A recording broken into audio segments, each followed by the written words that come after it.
Hello दोस्तों, कैसे हैं। मैं आप लोग सामने लीनियर इक्वेशन का कुछ कंसेप्ट लेके आया हूं, जिसको बोलते हैं पेयर ऑफ लीनियर इक्वेशन से रिलेटेड कुछ संबंधित प्रश्न। ओके दोस्तों, चलिए स्टार्ट करते हैं।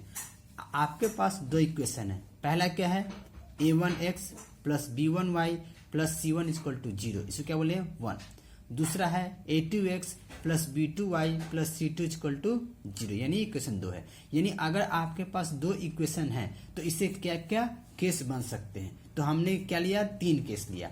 तो पहला केस क्या है, अगर a1 upon a2 not equal to b1 upon b2 हो तो क्या क्या हो सकता है।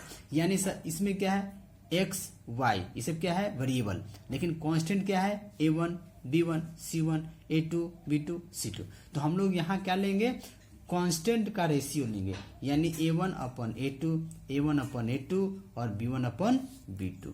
ओके दोस्तों, तो अगर a1 upon a2 not equal to b1 upon b2हुआ तो ये केस क्या कहलाता है, कंसिस्टेंट कहलाता है। यानी इक्वेशन क्या होगा दोस्तों, कंसिस्टेंट। कंसिस्टेंट मतलब इंटरसेक्टिंग लाइन होगा, यानी किसी न किसी एक पॉइंट पे वो इंटरसेक्ट करेगा। ओके, जैसे यहाँ दो इक्वेशन है, इक्वेशन 1 एंड इक्वेशन 2 क्या है, एक पॉइंट पे इंटरसेक्ट कर रहा है। यानी इसका मतलब क्या है, यूनिक सोल्यूशन होंगे इसके, यानी एग्जैक्टली वन सोल्यूशन भी होंगे इसके। यानी दोस्तों अगर दो इक्वेशन है तो क्या होगा, कंसिस्टेंस होगा, इंटरसेक्टिंग होगा, यूनिक सोल्यूशन होगा और एग्जैक्टली वन सोल्यूशन होगा। ओके दोस्तों, चलिए अब आते हैं नेक्स्ट। अगर सेकेंड केस,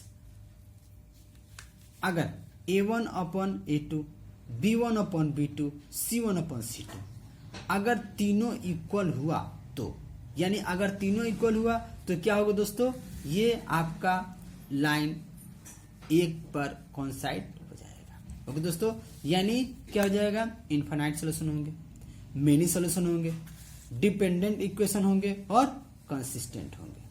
ओके दोस्तों, यानी आप देखे होंगे कि अगर दोनों इंटरसेक्ट करता है तो कंसिस्टेंट होगा और इसमें भी कंसिस्टेंट होगा। ओके दोस्तों, चलिए अब आते हैं तीसरा केस।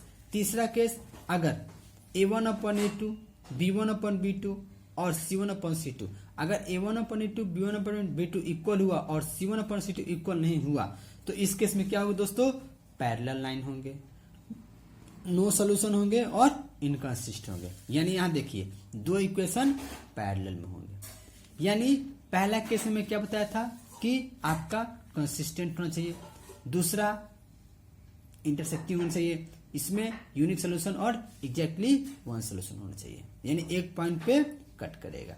यानी a1 upon a2 not equal to b1 upon b2।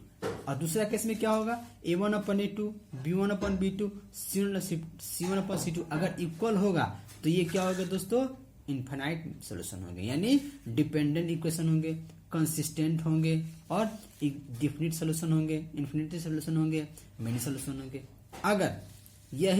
अगर तीसरा a1 upon a2 not equal to b1 upon b2 not equal to c1 upon c2 होंगे तो क्या हो जाएंगे दोस्तों, पैरेलल लाइन होंगे, नो सोल्यूशन होंगे और इनकंसिस्टेंट होंगे, यानी दोनों पैरेलल लाइन होंगे। यानी इसे तीन ही केस बनेंगे और आपको इक्वेशन दे दिया जाएगा, उससे आपको बताना है कि कंसिस्ट है, कि इंटरसेक्टिंग है, कि यूनिक सोल्यूशन है, कि एग्जैक्टली वन सोल्यूशन है। ओके दोस्तों, यानी सीधी सी बात यह है कि अगर एक पॉइंट पे कट करेगा तो कंसिस्ट होगा, अगर इनफाइनाइट सोल्यूशन होंगे तो भी कंसिस्टेंट होंगे, अगर मेनी सोल्यूशन होंगे पैरेलल होंगे तो इनकंसिस्ट होगा। यानी ये डिफरेंस आपको देखना है इनकंसिस्ट का।